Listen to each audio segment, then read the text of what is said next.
Subscribe कीजिए हमारे channel को और बेल आइकन को दबाइए हमारी लेटेस्ट वीडियो सबसे पहले देखने के लिए। और उन्होंने एक इम्पॉर्टेंट एस्पेक्ट का डिक्लेरेशन करा था। वो था हिंदुओं की आध्यात्मिक राजधानी उत्तराखंड को बनाया जाएगा।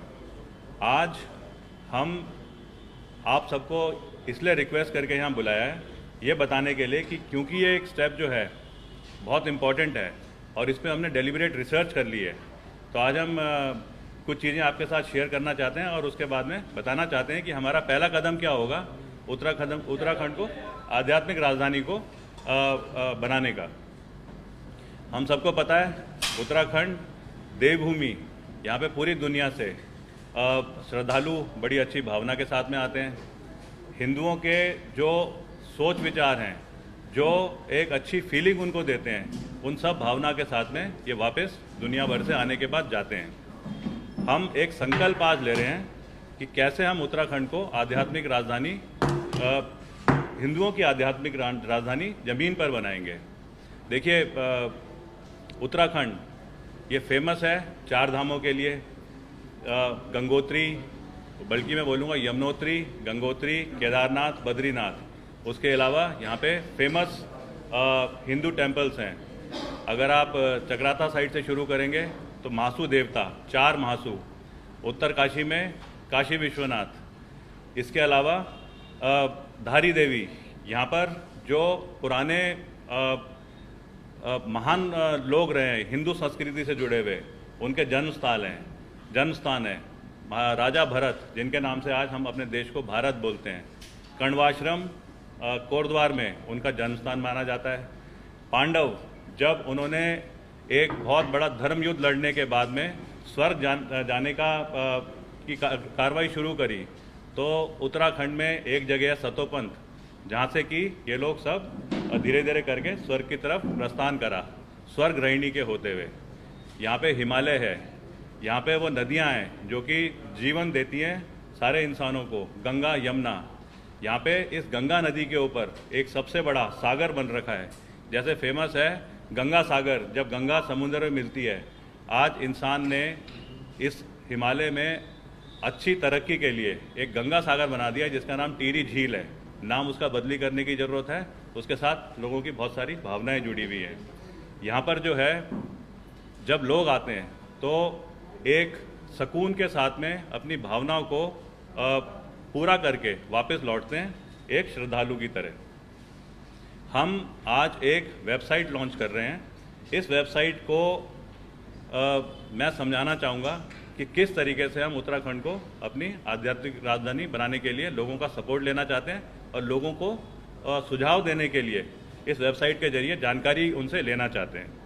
ये जो हमारी वेबसाइट है, इसका नाम है www.spiritualcapital उत्तराखंड।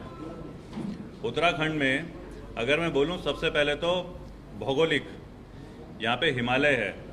हिमालय सबसे ज़्यादा इंसान को अट्रैक्ट करता है, एक स्पिरिचुअल फीलिंग क्योंकि इंसान को यहाँ पे आकर के मिलती है, उसकी वजह से। यहाँ पे जो इन हिमालय से निकलती हुई जो नदियाँ हैं, कहते हैं इंसान अगर बहुत ज़्यादा परेशान है, वो गंगा नदी में डुबकी मारे, उसे सुकून मिलता है, उसके सारे पाप धुल जाते हैं। ये सब आज ज़मीन पे एग्जिस्ट कर रही हैं चीज़ें। यहाँ पे 4 धाम यात्रा है। जिस दिन यमुनोत्री के कपाट खुलते हैं, उसी दिन गंगोत्री के भी कोई 5-6 घंटे के टाइम पे कपाट खुलते हैं। लेकिन इंसान कोशिश करता है मैं यमुनोत्री भी जाऊँ, वो 5 किलोमीटर ऊपर चढ़ के गंगोत्री भी जाऊँ, और केदारनाथ और बद्रीनाथ के लिए तो फिर उसको टाइम मिल जाता है। यहाँ पे ना छोटे छोटे स्थान हैं जहाँ पे अपने अपने देवी देवताओं का स्थान है। यहाँ पे वो वाली परिस्थितियाँ हैं कि कुछ जगहों पे, जैसे जब इंसान अपना शरीर छोड़ता है, जब वो उसको जलाने की नौबत आती है, तो भावनाएं ऐसी हैं कि उसको जलाने से पहले गांव में उन जगहों पे ले जाया जाता है जहाँ से उसने बचपन में अपने खेतों में काम करा है, जिससे कि उसको राशन मिला है। उसके बाद में उसने उन झरनों में जहाँ से पानी पिया, अपने जानवरों को दिया, अपने खेती बाड़ी में इस्तेमाल करा, उस जगह ले जाया जाता है। उसको छोटे से अपने गांव की थात में ले जाया जाता है, जहाँ पे एक पत्थर या एक पेड़ को एक अच्छे देवता की तरह भावना से पूजा करा जाता है। तो ये सारी की सारी ना आध्यात्मिक स्पिरिचुअल फीलिंग्स हैं। यहाँ पे हरिद्वार है, जैसे बोलते हैं कि कुंभ नगरी। यहाँ पे ऋषिकेश है, जिसे बोलते हैं योग नगरी। ये सब चीज़ें क्योंकि यहाँ पे एग्जिस्ट कर रही हैं और दुनिया भर से श्रद्धालु एक बड़ी पॉजिटिव फीलिंग से यहाँ पे आने की इच्छा रखते हैं, और अगर वो जब यहाँ पे आते हैं तो उनको ना एक जो अपने कैरेक्टर बिल्डिंग में, अपने जो माइंडसेट को इम्प्रूव करने में वो सब सपोर्ट मिलता है। तो इसलिए क्योंकि उत्तराखंड में सब चीज़ें अवेलेबल हैं, सब चीज़ें एग्जिस्ट कर रही हैं, तो इसलिए इसको अगर हम लीगल फॉर्म देंगे तो एक तो क्या होगा, सुविधाएं अच्छी होंगी। यहाँ पे जब श्रद्धालु आएंगे वो औरों को और ज़्यादा लेकर के आएंगे अगली बार से, जब वो वर्ड ऑफ माउथ से बताएंगे कि किस तरीके से सेटअप जो है सरकार क्रिएट करके दे रही है। और उसके साथ में यहाँ पे जो लोग हैं, यहाँ की जो जनता है, यहाँ का जो समाज है, उसको हम कहीं ना कहीं रोजगार अच्छे तरीके से ला करके प्रोवाइड करेंगे। यहाँ पे अगर हम देखें, 4 धाम जो हैं, 4 धाम में आ गया ये अपना यमुनोत्री, गंगोत्री, केदारनाथ, बद्रीनाथ। पहले एग्जिस्ट करता था खाली बद्रीनाथ और केदारनाथ के लिए और उनसे जुड़े हुए मंदिरों के लिए, उसे बोलते थे BKTC, Badrinath Kedarnath temple committee. वो एक फंक्शनल तरीके से जैसे बोलते हैं ना कि सिस्टम को चलने का मॉडल वो बनाया गया था। अब इन चारों धामों में जो तीर्थ पुरोहित हैं, पहले क्या होता था, मान लो आज से 100 साल पहले तीर्थ पुरोहित अपने जजमानों को ऊपर लाने के लिए, जबकि सड़कें नहीं होती थी, जबकि रास्ते में पुल नहीं होते थे, जबकि बीच में रहने के लिए स्थान नहीं होते थे, तो तीर्थ पुरोहित नीचे जाते थे और नीचे से अपने जजमानों को गाइड करके अच्छे तरीके से लेके आते थे। उस टाइम पे ना चट्टियाँ होती थी। मेरे को जो अंदाज़ा समझ में आता है, एक चट्टी का मतलब हो गया एक दिन चल करके आप जितना पहुँचते हो उस जगह पे।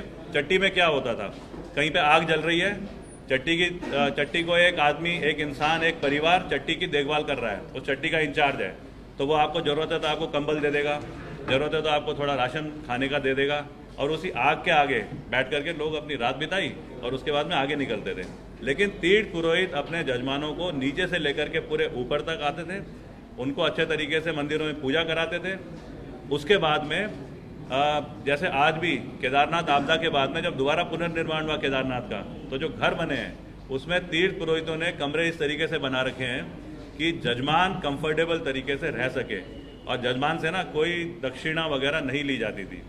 जब कपाट बंद हो जाते थे 4 धामों के और जब यात्रा बंद हो जाती थी, उस टाइम पे फिर तीर्थ पुरोहित अपने जजमानों के इलाकों में जाते थे और वहाँ जाकर के उनसे मिलते थे, वहाँ पे उनके घरों में रहते थे, वहाँ पे उनको दक्षिणा भी दी जाती थी। मतलब मैं बोल रहा हूँ ये कितना एक अच्छा सा एक साइकिल था, एक सिस्टम था। अब आज वो सिस्टम ना सारे के सारे अगर फॉलो नहीं करे गए और उसके बाद सरकार ने बगैर तीर्थ पुरोहितों से पूछे बगैर कि क्या उनको ज़रूरत है और एक इम्पोज कर दिया है एक बोर्ड, तो वो बोर्ड तो उस स्टेज में आ गया है कि तीर्थ पुरोहित खून से चिट्ठियाँ लिख रहे हैं अपने खून से और प्रधानमंत्री को भेज रहे हैं। अगर हम इसे बोल रहे हैं देवस्थान, और देवस्थान में जो मेन जो मंदिर हैं उनके ही तीर्थ पुरोहितों का अगर ऐसी फीलिंग आ रही है, तो बाकी तो चीज़ें ना अपने आप ही मैं कहता हूँ कि आने वाले में एग्जिस्ट करनी बंद कर जाएंगी और डिटोरेट होंगी।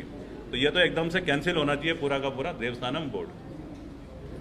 देखो 4 धाम यात्रा अभी शुरू नहीं हो पाई, बल्कि पिछले साल भी नहीं चली, और 4 धाम यात्रा से तो सारा रोजगार उत्तराखंड का बहुत बड़ा जो समाज का चंक है उसके साथ में इन्वॉल्व था। अब क्या हुआ है कि कोर्ट ने बोला कि आप मूल सुविधाएं प्रोवाइड करो, आप यकीन करो कि कहीं दोबारा कोरोना का अगर इफेक्ट आएगा तो 4 धाम यात्रा कहीं उसमें 4 धाम यात्रा कैटेलिस्ट का काम ना करे। जैसे कि कुंभ के टाइम पे इतनी ज़्यादा डेथ हुई क्योंकि सरकार ने कुंभ में जो कंट्रोल होते हैं वो नहीं कर पाई। आज सरकार के पास सारे तंत्र हैं, सरकार के पास में पूरा हेल्थ डिपार्टमेंट है, सरकार के पास में लॉ एंड ऑर्डर के लिए पुलिस डिपार्टमेंट है, सरकार के पास में ट्रांसपोर्टेशन के लिए, पब्लिक ट्रांसपोर्टेशन के लिए सारे डिपार्टमेंट्स हैं, सरकार के पास में चेक करने के लिए गवर्नमेंट के अलग अलग जो छोटे छोटे महकमे हैं वो सारे हैं। सरकार को करना ये था कि 4 धाम यात्रा जो है उसको एक तरीके से मॉनिटर करके चलाएं, लेकिन सरकार ने आज रीज़न ये बना दिया कि हम कोर्ट हमें बोलेगा और तब चलाएंगे। 4 धाम यात्रा हो गई स्क्रैप, पूरी की पूरी चली नहीं। इतने लोग बेघर हो गए, इतने लोगों के छोटे छोटे व्यवसाय थे वो ख़त्म हो गए। अब सरकार बोल रही है कि हम सुप्रीम कोर्ट से हाई कोर्ट में लेके आ गए, हाई कोर्ट से अब हम अपने फैसले लेंगे।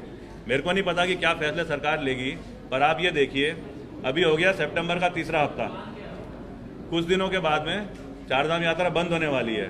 भैया दूज के टाइम से वो डेट फिक्स होती है, मेरे ख्याल से इस बार है 4 नवंबर का 3रा हफ्ता, 3, 4, 5 नवंबर को यात्रा बंद हो जाएगी। अगर 3, 4, 5 को यात्रा बंद होनी है और सरकार कह रही है कि किसी भी तरीके से, शायद अगर बोल रही है, मेरे को नहीं पता, कि हम खोल देंगे यात्रा को, तो टाइम कहाँ बचा है? एक गुजरात से आने वाले, एक साउथ से आने वाले श्रद्धालु को अपना रिजर्वेशन कराना पड़ेगा, उसे कहीं ना कहीं देखना पड़ेगा कि गाड़ियाँ चल रही हैं कि नहीं चल रही, उसके बाद में उसे देखना पड़ेगा मैं कहाँ पर रहूँगा। तो ये सारा सिस्टम तो इस बार ऐसे घुमा फिरा करके फेल कर दिया गया है। 4 धाम का लेकिन एक बहुत बड़ा असर जो पड़ा है वो रोजगार पे, हर समाज के हर सेक्टर के लोगों पे पड़ा है। लेकिन जैसे बोलते हैं ना, ऑर्गेनाइज सेक्टर, एक ऑर्गेनाइज सेक्टर के तहत नहीं कर रही है।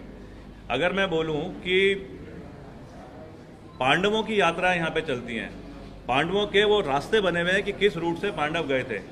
एक पर्वत है, उसे बोलते हैं सतोपंथ। सतोपंथ में क्लाइंबिंग के लिए भी है, मतलब एडवेंचर टूरिज्म है। लेकिन जब इंसान को पता चले कि ये सतोपंथ अगर आप बद्रीनाथ की तरफ से चढ़ते हो तो एक जगह पड़ती है, उसे बोलते हैं स्वर्ग रोहिणी, सतोपंथ ग्लेशियर के ऊपर। और अगर आप स्वर्ग रोहिणी से ऊपर चढ़ रहे हो तो ये वो वाले पुराने पावन रास्ते हैं जिससे कि पांडव जब स्वर्ग जा रहे थे तो उनको जाने का पूरा जो हमारे पुराने ग्रंथों में जिसकी व्याख्या करी गई है, उसी सतोपंथ को चढ़ने के लिए, क्योंकि पांडु ये अपना जो जिस रास्ते से पांडव गए थे वहां से नहीं जाना चाहिए, तो सतोपंथ का ना ऑल्टरनेट रूट है।